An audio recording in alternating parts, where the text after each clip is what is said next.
Hello 8th class.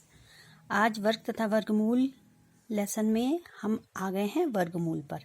इससे पहले हमने वर्ग संख्याएं देखी, वर्ग संख्याओं के गुण क्या होते हैं, पूर्ण वर्ग संख्याएं कौन होती हैं, उसके बारे में हमने बात करी।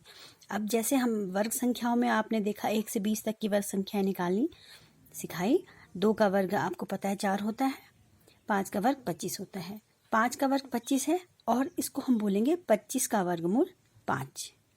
ये देखिए वर्गमूल का निशान, ये है √25 या वर्गमूल 25 को जब हल करेंगे तो उसका आंसर हमें मिलेगा 5। इसी तरह 100 का वर्गमूल निकालने पर हमें प्राप्त होगा 10, क्योंकि 10 को 10 से गुणा करने पर 100 प्राप्त होता है। उसी तरह 12 का वर्ग क्या होता है, 144 होता है। और 144 वर्गमूल 144 को जब हम हल करेंगे, 144 का जब वर्गमूल निकालेंगे तो उसका आंसर 12 आएगा। और ये कैसे आएगा, इसके लिए हमें इस मेथड पे बात करेंगे। तो वर्गमूल निकालने की 3 विधियां हैं। पहली विधि है विषम संख्याओं का घटाने के द्वारा, दूसरी है अभाज्य गुणनखंड विधि और तीसरी है भागफल विधि। लेकिन हम यहाँ पर बात कर रहे हैं अभाज्य गुणनखंड विधि पर। अब ये है 729 का वर्गमूल निकालना है, ठीक है।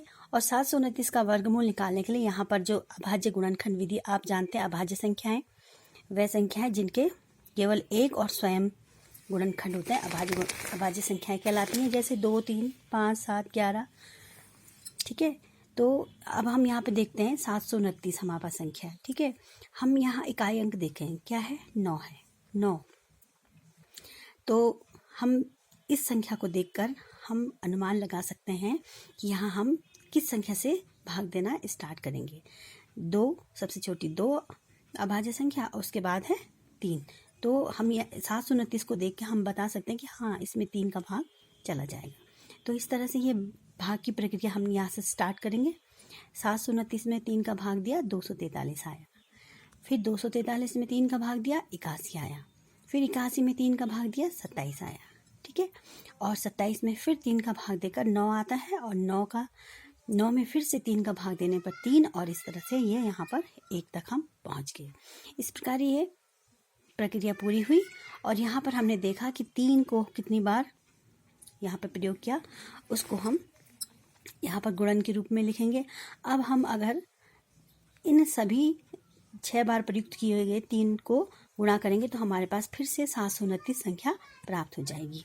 अब हमने क्या करना है, क्योंकि ये वर्ग है, वर्ग में हम जोड़े लेते हैं, संख्याओं के जोड़े। तो यहाँ पर हम देख रहे हैं कि यहाँ पे हमारे पास 3 जोड़े प्राप्त हो गए, यानी 3 का वर्ग गुणा 3 का वर्ग गुणा 3 का वर्ग। ये क्या है, ये 729 इन संख्याओं के गुणन से प्राप्त होगा।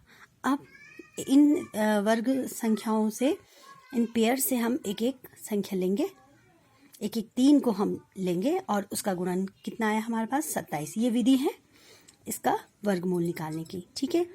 तो अब हम यहाँ पर कह सकते हैं कि √729 का मान 27 है, यानी 729 का आंसर वर्गमूल में क्या है, वर्गमूल निकालने पर 27 आया। तो इस प्रकार ये अभाज्य गुणनखंड विधि थी। ओके।